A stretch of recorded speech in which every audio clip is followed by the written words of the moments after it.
Bonjour et bienvenue sur cette vidéo de complément de cours lié au chapitre 3 de mécanique portant sur les oscillateurs harmoniques. Alors ce complément il va faire lien avec l'exercice 3 de ce chapitre sur l'oscillateur amorti.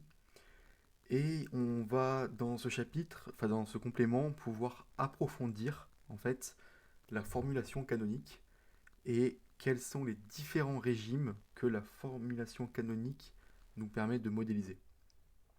Donc pour faire un bref rappel de ce qu'on a pu voir lors de l'exercice précédent, on avait effectué euh, donc une étude d'un oscillateur harmonique vertical mais qui était amorti. Donc c'est-à-dire avec une force de frottement moins lambda V. Donc là je ne vais pas refaire à la main l'exercice, hein. Il faut que vous, si vous voulez le voir, vous pouvez aller constater l'exercice 3, regarder l'exercice 3, pardon. Mais je vais décrire en fait les principales étapes qui nous ont mené à l'écriture de la forme canonique. Donc bien évidemment, on définit notre système, la masse, une masse m, on se place dans un référentiel terrestre supposé galiléen, et on va se donner un référentiel cartésien. Donc on a notre masse, on va considérer qu'elle va évoluer selon l'axe x. On peut alors on peut alors faire le bilan des forces. Donc on a la force de frottement, moins lambda v, avec v la vitesse de la masse. Le poids, moins mguz, donc dirigé selon uz comme ceci. La R, donc la répulsion en fait du support contre la masse, et la force élastique du ressort, donc moins kx moins L0 suivant ux. Donc si x est inférieur à L0, le ressort va exercer une force dans la direction de x, donc va pousser la masse, tandis que si x est plus grand que L0, alors le ressort va avoir tendance à ramener la masse à sa base. En, en écrivant le PFD et en le projetant sur ux, on peut écrire que mx point point est égal à moins xt moins L0 moins lambda x point. On peut aussi déterminer la position d'équilibre, hein, en posant que x point point est égal à 0 et x point est égal à 0 dans le cas de la position d'équilibre.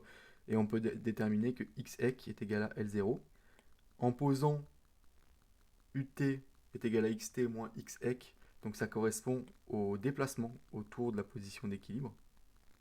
On peut venir simplifier l'équation différentielle et écrire que m u point point plus lambda u point plus ku est égal à 0. À partir de là, on est en capacité d'écrire ce qui s'appelle la forme canonique.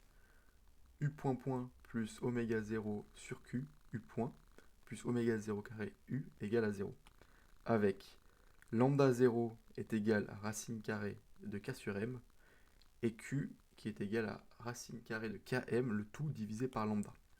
En fait, cette formulation canonique en physique, elle va être particulièrement pratique, puisqu'on peut l'exprimer comme ceci, l'étudier mathématiquement, c'est-à-dire étudier les différentes solutions à cette équation différentielle, de façon générale, et ensuite tout problème qui peut être réduit en fait à cette équation aura globalement le même comportement. Et notamment, on peut faire une comparaison entre la mécanique, donc l'oscillation d'un ressort par exemple, et l'électrocinétique. Avec, nous le verrons lors des chapitres d'électrocinétique, par exemple une comparaison avec les circuits RLC. Et en fait, ça marche cette modélisation à la fois mécanique et électrocinétique marche tellement bien que par exemple pour étudier des problèmes de mécanique, on peut tester via, on peut, au lieu de faire une expérience de mécanique, on peut faire une expérience en électrocinétique et obtenir des résultats qui fonctionneront aussi en mécanique si on a bien choisi les différents paramètres de notre expérience, tels qu'on ait les mêmes oméga 0 et les mêmes Q, et les mêmes facteurs de qualité. Donc c'est vraiment pas pratique d'étudier en fait et d'avoir cette forme canonique. Donc là, ce qui nous intéresse, c'est comment résoudre en fait cette équation différentielle sous la forme canonique. Donc je vais faire un bref rappel de comment on résout ce type d'équations différentielles qui sont d'ordre 2. Et là, on va se placer dans le cas où on est homogène. Dans le cas où on n'est pas homogène, où il y a un second membre, en fait, il suffit de résoudre dans un premier temps l'équation homogène et ensuite l'équation particulière en posant que f, la fonction inconnue, a de la même forme que le second membre. Et ensuite, on somme les deux solutions. La solution générale, c'est la solution homogène plus la solution second membre, la solution particulière. Donc, à partir de cette équation différentielle, AF point point plus BF point plus CF égale à 0, on est capable d'écrire une équation caractéristique AR carré plus BR plus C est égal à 0. Et on se demande quelles sont les racines de notre équation. Donc, quelles sont les racines? Donc, pour calculer les racines de cette équation caractéristique, cette équation un polynôme du second degré, on veut donc calculer le delta. Donc, B carré moins 4AC. Or, on a plusieurs solutions à l'équation différentielle en fonction de la valeur de delta. Donc le premier cas, c'est si delta est strictement supérieur à 0, alors on a bien deux racines réelles, donc on peut écrire la racine carrée de delta. On a R1 et R2, c'est moins B plus ou moins racine carrée de delta sur 2A. Et on peut ensuite écrire la solution générale de notre équation différentielle comme f de t est égal à e exponentielle R1 de t plus b exponentielle R2 de t, avec R1 et R2, les racines qu'on a déterminées. Les coefficients a et b vont pouvoir être déterminés via les conditions initiales de notre problème, comme ce qu'on a pu voir dans les exercices précédents. Le deuxième cas, c'est le cas où delta est égal à 0. Alors, il n'y a qu'une seule racine, et on écrit la solution à l'équation différentielle.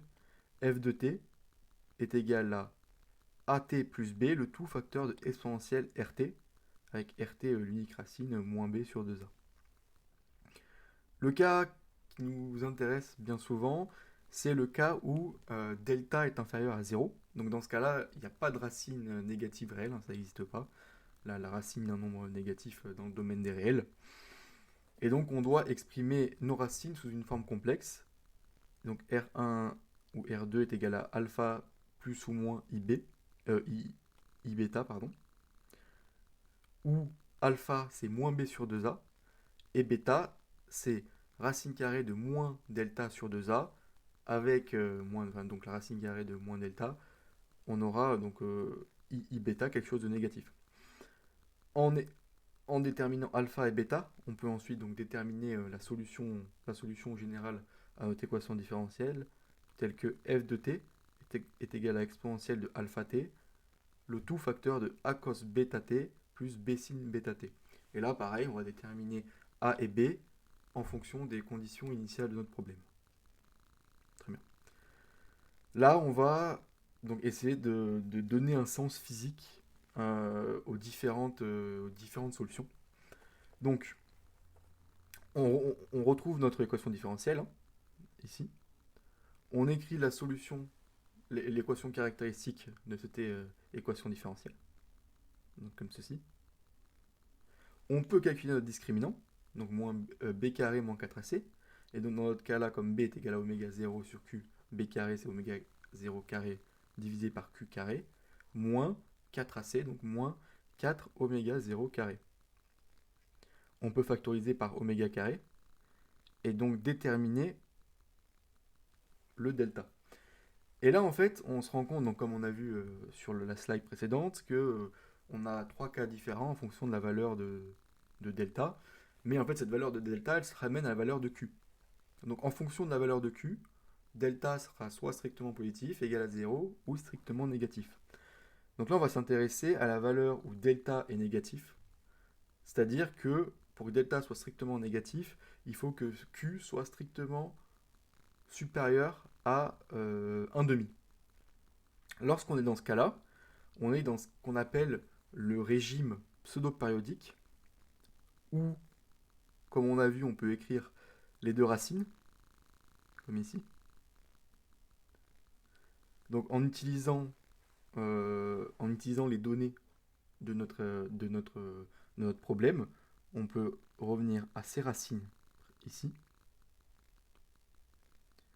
On peut donc écrire ensuite, donc sous la forme qu'on a vu alpha plus IB, on peut écrire que mu plus ou moins I oméga, avec mu qui, je vous laisserai faire les calculs, hein, mais mu qui est égal à oméga 0 sur 2Q, et oméga qu'on appelle la pseudo-oscillation, qui est égale à oméga 0 facteur de 1 moins 1 sur 4Q carré.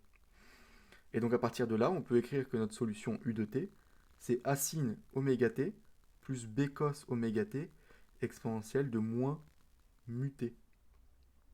Et qu'est-ce que physiquement ça signifie, donc le résultat de cette équation, donc le résultat d'un régime pseudo-périodique? Et ben, comme on a une composante en sinus et en cosinus, on peut se douter que notre solution va y avoir un phénomène oscillatoire dans notre solution, et elle va être bornée, elle va être enveloppée par notre exponentielle qui vient décroître au fil du temps.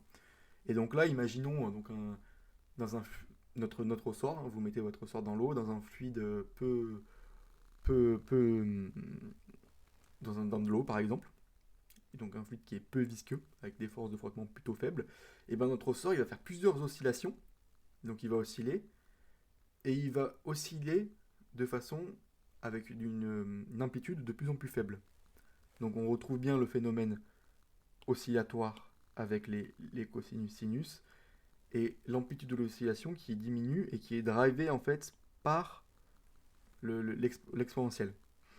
Et donc en fait on peut déterminer que l'enveloppe, donc l'enveloppe de nos oscillations est bornée par la racine carrée de a carré plus b carré, le tout exponentiel de moins mu t. Donc notre enveloppe va diminuer dans le temps. Donc c'est ce qu'on peut constater dans ce graphe-là.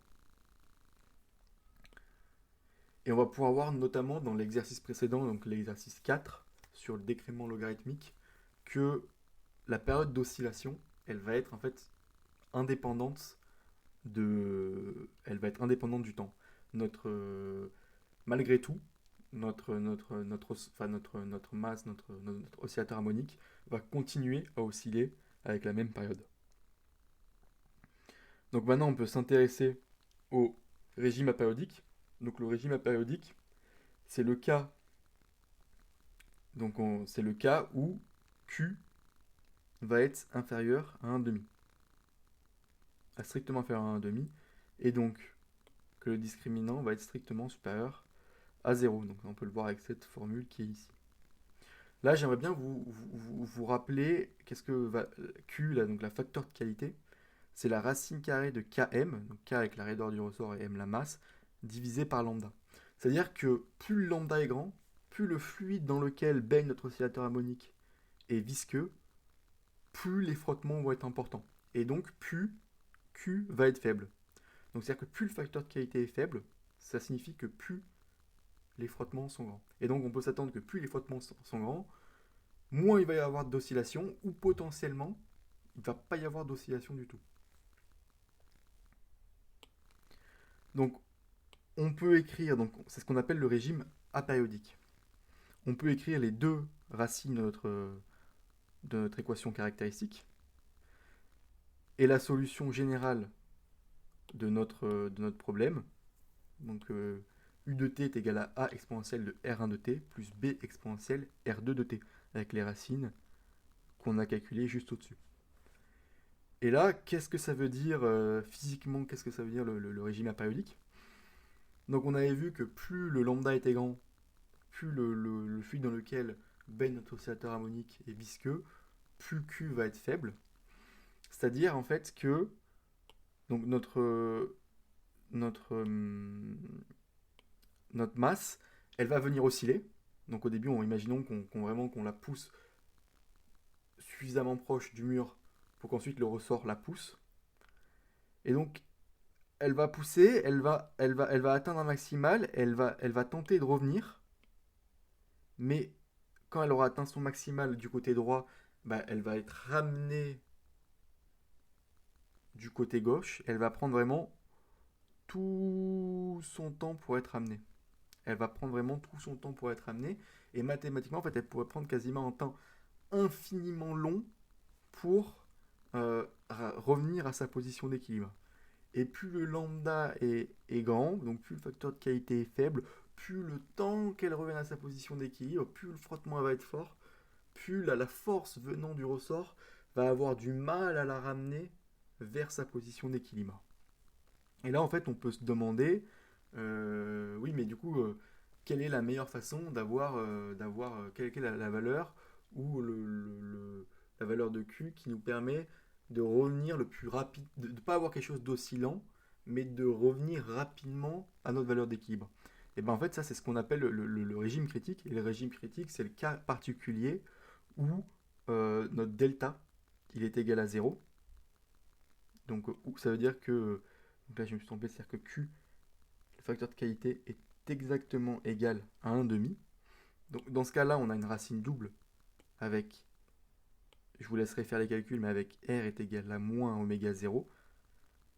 Et donc on peut écrire que U de t est égal à AT plus B exponentielle moins oméga 0 de t. Et là, ce qui signifie, c'est on se rend compte que donc sur ce graphe-là, donc physiquement, quand on représente le régime critique, là où ça prenait un temps infini, un régime périodique avant de revenir à notre position d'équilibre, alors dans le cas de notre régime critique, et ben en fait,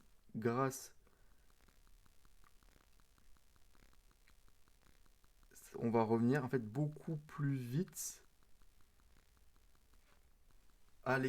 sur notre point d'équilibre. Et si on augmente un tout petit peu le facteur de qualité, donc c'est-à-dire qu'on diminue la viscosité du fluide de façon très légère, et ben là on repasse en régime pseudo-périodique et on va osciller. Donc en fait le régime critique c'est un peu l'extrémum où il n'y a pas d'oscillation, mais où la masse réarrive le plus rapidement possible à son point d'équilibre. Donc pour conclure, on a pu voir qu'à partir de cette fameuse équation canonique, on a été capable de calculer, donc de déterminer une équation caractéristique qui pourrait être résoute donc, à l'aide du delta, du discriminant. On va se rendre compte qu'il va y avoir 3 cas possibles en fonction de la valeur du facteur de qualité.